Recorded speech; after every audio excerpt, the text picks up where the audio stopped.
গুরু পূর্ণিমা সনাতন ধর্মে এবং ভারতীয় সংস্কৃতিতে একটি অত্যন্ত পবিত্র এবং গুরুত্বপূর্ণ তিথি। আষাঢ় মাসের পূর্ণিমা তিথিতে এই উৎসব পালিত হয়। এই দিনটি গুরু, শিক্ষক ও পথপ্রদর্শকদের প্রতি শ্রদ্ধা ও কৃতজ্ঞতা জ্ঞাপনের দিন। গুরু পূর্ণিমাকে ব্যাস পূর্ণিমা বলে অভিহিত করা হয়। চতুর্বেদ, 18টি পুরাণ ও মহাভারতের রচয়িতা মহর্ষি বেদব্যাসের জন্মতিথি পালন করা হয়। গু কথার অর্থ অন্ধকার বা অজ্ঞানতা। রু কথার অর্থ আলো বা জ্ঞান।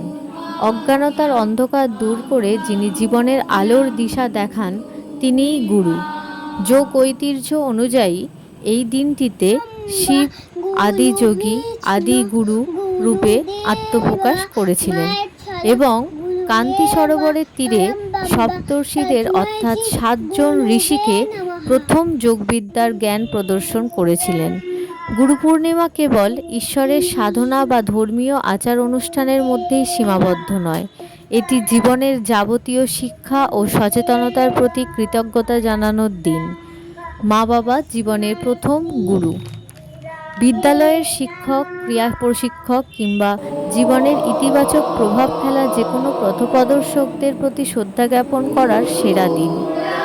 গুরু পূর্ণিমা আমাদের স্মরণ করিয়ে দেয় যে জীবনের সঠিক দিশা পেতে এবং মনের অজ্ঞানতা দূর করতে একজন সত্য গুরুর গুরুত্ব অপরিসীম।